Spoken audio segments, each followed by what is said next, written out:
Well, I thought I would make this video because for the longest time I was chronicling the things I was learning as I became a YouTuber. And so I thought, you know what, you should make a video about this because it's 2022. There's been the great resignation. A lot of people have left their jobs and all of this. And they may be thinking, you know, I want to create content. I want to be a YouTuber or even a TikToker or whatever you want to do with the on the end of it. So I want to share with you some of the things that I've learned being on YouTube. Okay. And here's one, and I'm going to tell you, there's a huge mistake that a lot of people make when they first come into this space. And I'll get to that in a minute, but listen, let me tell you how I got here. So I really had to sit back after I left my good job, and I did a whole story time about that. It's going to be up there or over there, wherever. And I really sat back and thought about what I really love to do. And it came down to creating content, creating courses, because I love for people to be educated and empowered, period. That's what I love. I love that. And I love when people come back and they say, you know what, I watched your video and this was great. Or I took your course and this really helped me. That excites me. Woo! That makes me so excited.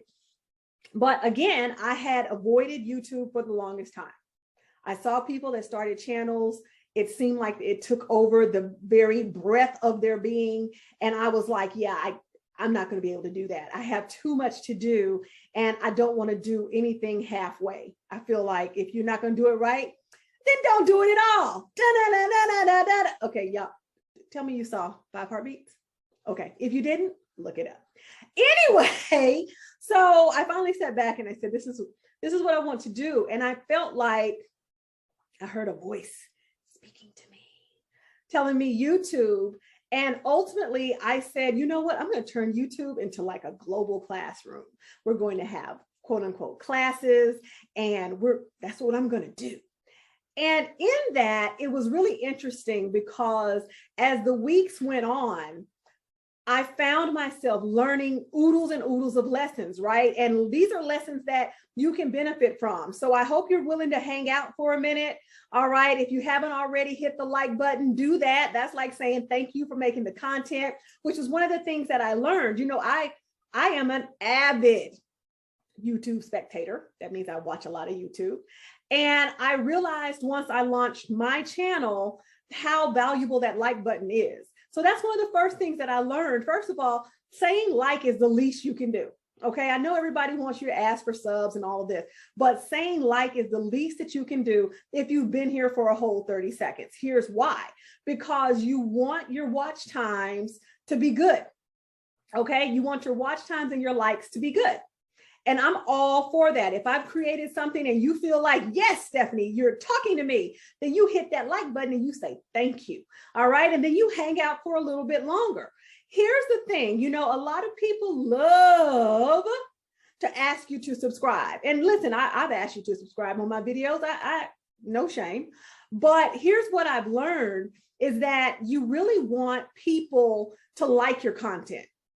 Not just subscribe because you asked them to, because here's what also happens. This is another mistake, and it's a two-part mistake. You ready? So you launch this YouTube channel and you think that the people that actually say that they like you and they support you, they're going to come running to your YouTube channel. They are not. They are not going to come running to your YouTube channel. And here's the other part of that. If they do, a lot of times they will subscribe just to support you. You're like, well, Stephanie, why is that a bad thing? Well, it's not necessarily a bad thing, but here's the thing. They're not going to watch any videos. They are literally subscribing to support you. And that's good because your subscriber numbers goes up, but they're not actively contributing by watching the content. They may like you, like they might be your friend or your cousin or your cousin's friend, but they're not watching the content, which means they're not engaging with it, which means that's not contributing to your channel except with a subscribe. Okay. Now, recently, and this is a new lesson, y'all. Recently, we started adding timestamps to my videos because even though the videos are short, let's say 10 to 12 minutes long, some of my lives have gone about 30, 40. I was sitting here and I was like, how can I get people to what they need faster? Timestamps. Okay, great. So I was sitting there and I did a video, it's the intuitive coaching video. And there's even a video before that. I think it's 5 things your team needs but won't tell you. Those videos have timestamps. There may be others, but those are the 2 that come to my mind. And here's why I got really inquisitive about the timestamps. And this is why I learned this. So, you know, everything about YouTube is about metrics. Okay. It's not just about one thing. And I guess, well, I'll get to that in a minute. It's not just about one thing. It's about an algorithm. My favorite word is cacophony, but I don't know that that applies here. It's about a lot of things, a collection of things. So people liking you, watching your videos, how long they stay on, how they're engaging with the material. Okay, great. So what are you saying? Well, if you have timestamps, more than likely, if someone sees that this particular part of the video applies, they're going to go right to that part. And it's like, okay, well, what if it's a 30-minute video, but that section is 3 minutes? And I was like, well, am I doing something wrong by putting these timestamps in? What I learned, timestamps help your likes and your views, because it counts as not 1 view, but 2 views. So the minute the person comes on the video, that's 1 view. The minute they go to their applicable timestamp, that's 2 views. And I would have to assume that if they go to any of the other timestamps, that continues to add to your views. Home Alone face, which made me really, really happy. But that's not the big mistake that a lot of new YouTubers are making that I want to get to. All right. So we've talked about the support and the subscribers and the timestamps and all this good stuff. Here's another thing that I want you to think about. If you're thinking about getting onto YouTube, I want you to throw the following out of your mind. Being monetized. I want you to stop being monetized, stop thinking about being monetized, because a lot of people come into the space thinking, I'm going to get 1,000 subscribers. I'm going to get 4,000 hours of watch time, and I'm going to be monetized. I'm going to make great gobs of money on YouTube. Here's why.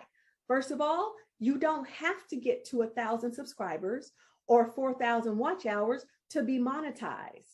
If you think this through and you understand what YouTube is, which is a video search engine, it's literally a search engine powered by video, then you can be monetized at 100, 150, 200. If you want to know more about that, then put monetized in the comments and I'll be sure to reach out to you. Because here's the thing, as I studied YouTube, before I got on YouTube, I studied. I looked at 𝘃𝗵𝗶𝗀's page, shout out to 𝘃𝗵𝗶𝗀. I looked at TubeBuddy's page, shout out to TubeBuddy. I looked at vidIQ's page and other creators to see what they had to say about this platform. In fact, I even did the 𝘃𝗵𝗶𝗀 5-day YouTube challenge. I think they're gearing up for another one in April. I am not a promoter. I just took the challenge and it was really helpful. But if you think about what YouTube is, then you can even more clearly think about how to make it work for you.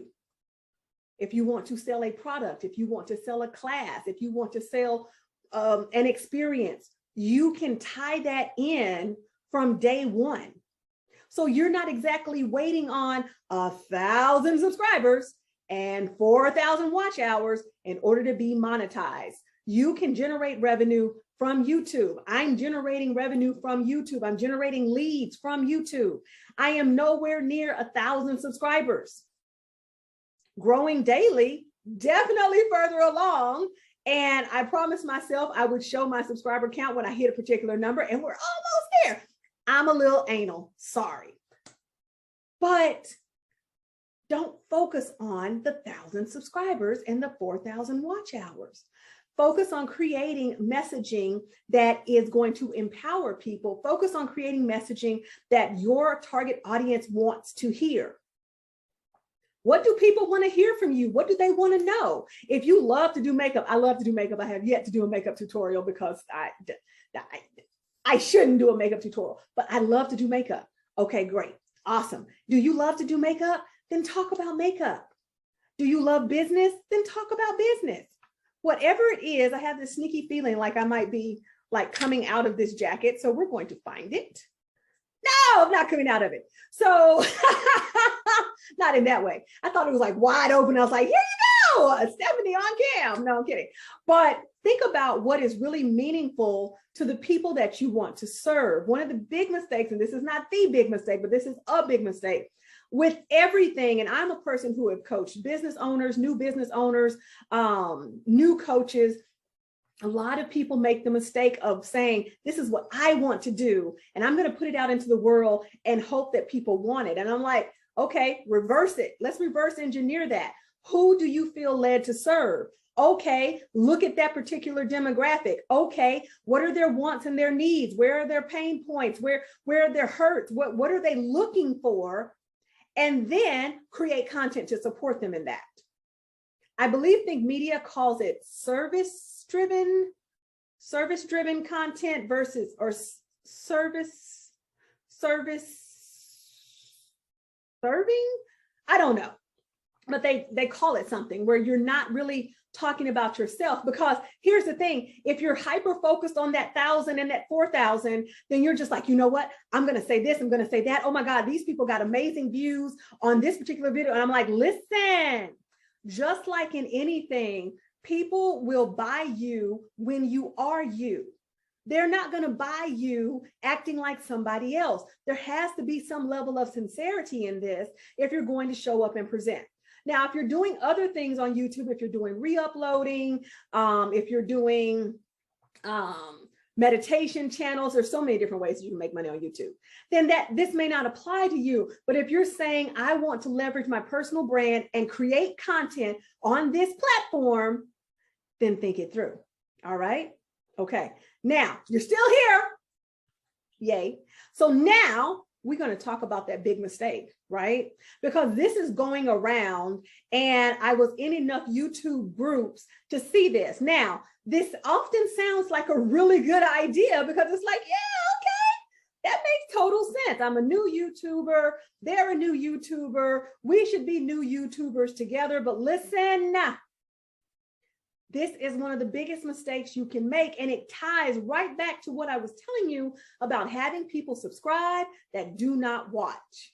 And what happens is you're probably in some sort of a YouTube group. Maybe it's a new YouTube group. There's tons of them on Facebook. They have oodles of members, 20,000 members, 50,000 members. And you're sitting there, you're going, yes, I have found my people. And so you're joining these groups and you're posting in there, and all of a sudden you see a comment and you're excited, right? Because what we know in Facebook land is that when you get a comment on anything, it begins the visibility dance, if you will. The algorithm says, oh, somebody cares about this. Let's show this to more people. Let's show this to more people. And in groups where there are 20,000, where there are thousands of people, that's like Christmas. Okay. So you're sitting there, you've put up your brand new, amazing YouTube video, which you spent a lot of time creating, and you see the comment. And the comment says, let's support each other on YouTube, or something similar. Let's support each other. Let's support each other's videos. There's something in there. And the reason why I say this is because I've been in groups and I've posted thinking, oh, this is a, what do you call it? This is a target rich environment. I'm going to put my video here. People are going to see it. They're going to love the content. They're going to subscribe. And so I had all of these videos that came, these comments, which were videos, and they said, I'm going to message you. Some of them say that. Some of them say, oh, I'm going to message you. Please check your DM. And it only wants you to do one thing: sub for sub, subscriber for subscriber. It is a subscriber exchange mechanism where you'll subscribe to their page and they'll subscribe to yours. Well, Stephanie, why doesn't that work? It doesn't work because of the very reason, if you go back to the beginning of the video, when you're talking about having people subscribe to your channel that don't watch anything. So one of two things, maybe more, are going to happen if you engage in sub for sub, which honestly I never did because I did a lot of research, and additionally, I can't say enough about 𝘃𝗵𝗶𝗀's information, said, don't do it. And I was like, don't do it. But it made sense to me because you don't want a bunch of subscribers that either one, fall off in 7 days, because that happens, or that never watch. Ultimately, YouTube is about your content being watched. Ultimately, that's what it's about. And so you want people that are going to subscribe because they love the content, not because they're trying to get their subscriber numbers up, because they're trying to get to that 1,000 subscribers and 4,000 watch hours. Here's the deal with sub for sub. Sub for sub may give you a channel with thousands of subscribers. I'm not going to lie. You know, you could probably grow very quickly, but it won't give you the watch hours. So how will that work when you have 1,500 people that are sub for sub? You guys supported each other, but you still have 300 watch hours. So then it becomes incumbent upon you to recognize to whom you are speaking, and then create content that they want to hear that supports them, and promote it to people who would also find value in it. Now, I got a little bit of a head up on this. I'm a marketer, award-winning even in that, and that gives me a heads up because I love to create messages and promote. So I do a lot of things to promote my videos that I'm going to encourage you to do, which is taking out quotes from the video. If you use a transcription service, take out quotes from the video and make posts. And you can use something as easy as Canva. Other tools that we use are 𝘃𝗶𝗶𝗀, and I'm getting no anything for this, but I want you to know that these things exist. Okay, I want you to know that these things exist. So you can make quotes from your video. You can do contesting. We definitely use TubeBuddy on my channel. It's very helpful. Again, I'm getting no promotion for this. I just want you to understand what you're walking into. And additionally, yes, this can be a great commitment, but what it can also be is amazing and profitable. And I want you to have this experience, but I don't want you to walk into it blindly thinking, I'm just going to make videos and I'm going to do sub for sub and I'm going to hit 1,000 subscribers and I'm going to hit 4,000 watch hours. Listen, there are people on YouTube that have 20,000 subscribers and still don't have the watch hours. Watch hours matter. It's getting hot in here. Stand by.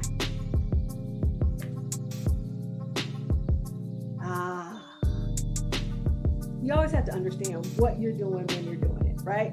So in that, like I said, these are the things that I've learned, and I'm learning more every day. I talk to my channel manager, I talk to my editors, I talk to other creators.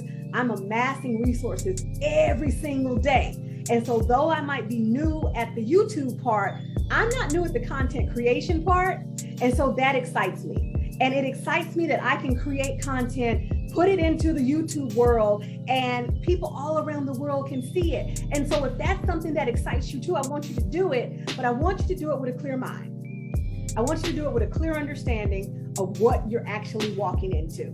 So my hope is that this video, I was about to say this vehicle, where am I going? My hope is that this video was really helpful. If it was, put helpful down in the comments.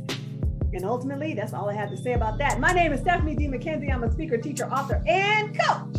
Here to remind you to always be your own superhero, and to thank you guys so much for loving and learning and launching your brand spanking new YouTube channel with me.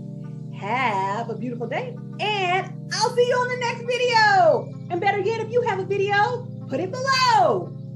We're not gonna sub for sub, but I will check you out.